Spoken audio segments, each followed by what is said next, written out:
مأمور گذرنامه پاسپورت من رو نگاه کرد و یه دفعه گفتش که شما ممنوع خروجی. دقیقا احساس کردم که من اصحاب کهفم. بعد از 300 سال خواب اومدم به ایران، یعنی بیدار شدم و دارم تو خیابون راه میرم. گفت آره 1 سال کل ملت ایران دارن از همین تاریخ گذشته ها استفاده میکنن، هیچ مشکلی هم نیست.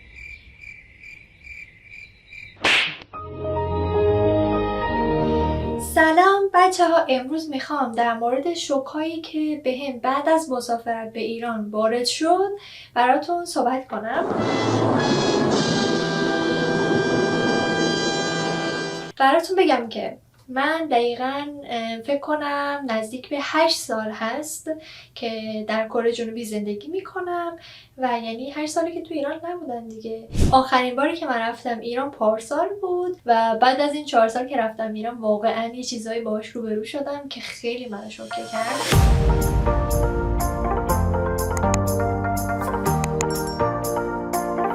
5 تا از چیزایی که منو شوکه کرد در ایران رو میخوام براتون بگم. اولین موردش این بود که من ممنوع خروج بودم. بله و خودم هم نمیدونستم و حالا داستان براتون بگم که از چه قراره. این بود که من پاسپورتمو چون تمام شده بود، یعنی دورش تمام شده بود، داخل سفارت ایران در کره تبدیل کرده بودم و اونجا ازشون پرسیدم که آیا من وقتی رفتم ایران نمیخواد کاری انجام بدم یا نه، یا مثلا پاسپورت من کلا مشکلی نداره تو سیستم ثبت شده یا نه. و گفتن که نه اوکی، اصلا هیچ مشکلی نداری، شما خیلی هم راحت و اوکی، هیچ مشکل نداری. بعد منم با خیلی راحت دیگه رفتم ایران. بعد داخل فرودگاه وقتی که داشتم از این چیز رد می شدم، مأمور گذرنامه پاسپورت من رو نگاه کرد و یه دفعه گفتش که شما ممنوع خروجی. و من گفتم یعنی چی؟ گفت اجازه خروج نداری. گفتم که چرا؟ من چه کاری کردم اینا؟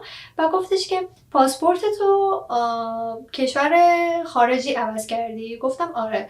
و گفتش که اگه پاسپورت تو توی کشور غیر از ایران عوض کنی و اگر دختر باشی، وقتی که میای داخل ایران باید بری ثابت کنی که حالا اگر ازدواج کردی اجازه همسرت رو ببری، اگر ازدواج نکردی باید بری ثابت کنی که ازدواج نکردی که این اجازه خروج رو بهت بدن.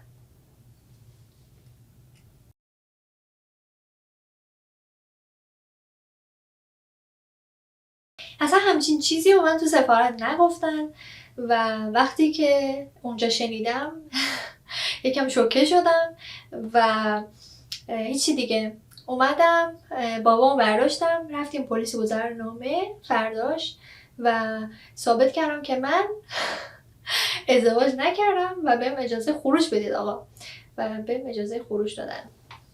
من موندم چرا فقط دخترها باید همچین مشکل داشته باشن، بعد پسرها اصلا مشکل نداره، چون ازدواجم کرده باشن بدون اجازه همسر میتونن برن این ور اون ور. مورد دوم که منو شوکه کرد قیمتا بود. دقیقا احساس کردم که من اصحاب کهفم. بعد از 300 سال خواب اومدم به ایران، یعنی بیدار شدم و دارم تو خیابون راه میرم. 4 سال قبلش که اومدم به ایران فکر کنم دلار مثلا 7-8 هزار تومن بود. بعد وقتی که بعد از 4 سال اومده بودم اون دفعه دلار شده بود فکر کنم 30 خورده هزار تومن، 33 بود فکر کنم، الان که 40. کلی یعنی تعجب کرده بودم. نه خدا 30,000 تومن هم نبود، 27,000 تومن بود. آره الان شده 40,000 تومن. هیچی دیگه. تو خیابون راه میرفتم هرچی که میدیدم و تبدیل میکردم به پول کره. بعد میبینم که هیچ تفاوتی نداره. حالا من مثلا با خودم پول آورده بودم برم بازار خرید کنم چون ایران فکر کردم ارزون تره. نگو اصلا هیچی. هرچی تبدیل میکردم ببینم که این خب که قیمتش با کره یکیه، یعنی هیچی نخریدم من، هیچی. تنها چیزی که خریدم این بود که خوراکی بود دیگه. رفتم فقط خوراکی گرفتم، چیزی که اصلا تو کره پیدا نمیشد. بعد چمدونم کردم پر خوراکی، لواشک، پفک، چیپس. یه داستان جالبم از این قیمت بگم. چون من حالا 4 سال بود ایران نبودم و اینا، در واقع میشه گفت 7 سال بود ایران نبودم، زندگی نمی کردم. کلا دیگه سیستم پول و اینام خب زیاد چون استفاده نکردم چند ساله عادت نداشتم دیگه. بعد رفته بودم نونوایی یه چند تا نون بخرم، بعد گفتم چقدر میشه؟ گفت 20,000 تومن. چون به خاطر کرونا اینام گفتش که خودت مثلا وارد کنی اینا. اولین بگم که کار با دستگاه کارتخوان بلد نبودم، بعد اونایی که تو صف وایسادن کمک کردن که من کارتمو بدن و اینا حساب کنم. و خیلی براشون جالب بود، گفتن این دختر به این گندگی نزدیک به 30 سالشه، بعد بلد نیست با دستگاه کارتخوان کار کنه. بعد من رقمو که وارد کردم و اینا، بعد اومدیم خونه، بعد بابام برگشت گفتش که مریم نونه چند خریدی تو؟ بعد گفتم 20,000 تومن. بعد بابام گفتش که اینجا که پیامک نوشته 2,000 تومن. نگو من صفر رو کم زدم، یعنی ریال حساب نکردم، به تومن وارد کردم دقیقا. بعد دیگه بابام دوباره سوار ماشینم کرد، برگشتیم سمت نونوایی. بعد رفتم به آقای گفتم آقا ببخشید من عدد رو اشتباه وارد کردم. بعد گفتش که اشکال نداره، حالا یه صفر اضافه بذاری مشکلی نیست. گفتم نه آقا یه صفر کم گذاشتم، اضافه نذاشتم. بعد گفتش که زود بزن، همین الان دوباره بزن. و کارت ازم گرفت خودش زد. ولی میگم آدم مهربونی بود، با شوخی برای قابل نداره اینا.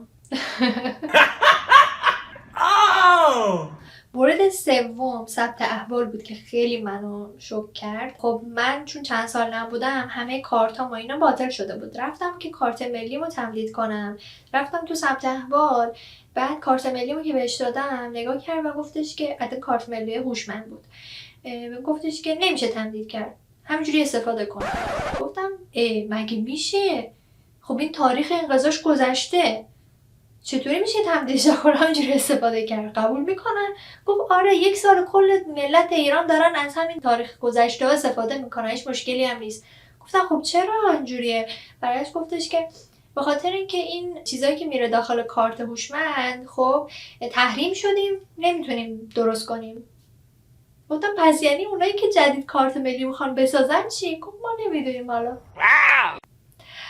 واو، اونجا بود که واقعا عمق فاجعه رو من درک کردم و گفتم یعنی چی؟ در این حد تحریم ها مثلا چیز کرده که ما یه کارت هوشمند هم نمیتونیم بسازیم تو کشور خودمون. خیلی باعث تعجب بود. مورد چهارم بانک بود که جونم براتون بگه آقا من یه چند تا حساب بانکی داشتم که ازشون استفاده نمی کردم و میخواستم برم، حالا اونه که استفاده نمی کنم مثلا هر کدوم فکر کنم نزدیک به 100-200 تومنی توش بود، برم اونا رو بردارم، 200,000 تومن برم اونا رو ببندم. یکی از اون حسابام بانک قوامین بود و رحمت الله علیه که ورشکست شده بود و من اینو نمیدونستم. به مامانم که گفتم بانک ورشکست شده، گفتم پس پول من چی؟ گفتش که بعد بری بانک ملت بود فکر کنم، مطمئن نیستم، بانک ملت بعد بری اونجا، نه ملت یا اقتصاد خدا یادم نمیاد درست، اقتصاد نوین بود فکر کنم، اونجا اون بانک بهت پولتو میده. گفتش که حسابا رو همه منتقل کردن به اون یکی.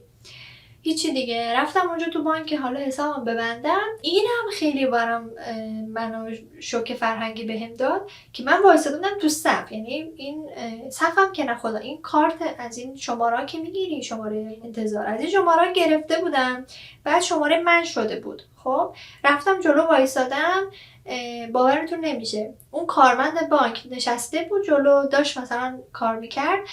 یه دفعه یه نفر اومد گفتش که آقا نمیدونم این وام منو پرداخت کن. خب بدون هیچی و اون طرف ازش گرفت. خب یعنی چون اسم کارمند بانکو میدونست، باش آشنا بود، اینجوری گفت باشه یه لحظه الان بعد انجام. نانی این یه نفر که سمت چپ اومد گفت آقا این فرمو که گفتی من پر کردم بفرمایید. حالا اون فرمو خواست ازش بگیره، یه 2-3 دقیقه سر اون بود، باز من منتظر موندم.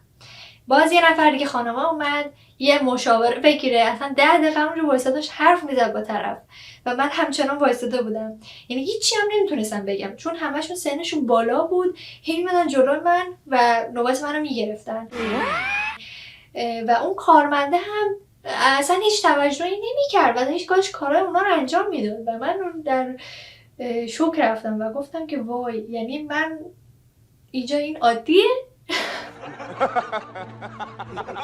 به خاطر اینکه من وقتی که اومدم کره نزدیک به 19 سالم بود، زیاد مثلا کار بانکی اینا انجام ندادم، خیلی کم و همیشه در این حد نبود. نمیدونم، خیلی برام جالب توجه بود. شاید مثلا داخل شهر ما که کوچیکه همچین چیزی باشه، شهر فضا هست دیگه، آدم زیاد توش نیست. خب بعد دیگه آشنا میان کارشون انجام میدن و بیشتر از خودم تعجب کردم که نمیتونستم چی بگم. خب بریم سراغ مورد 5. من اینو گفتم که مورد 5 هم بود، بخواستم بگم که تو بانک ملت زدم جلوم، توی صف وایساده بودم.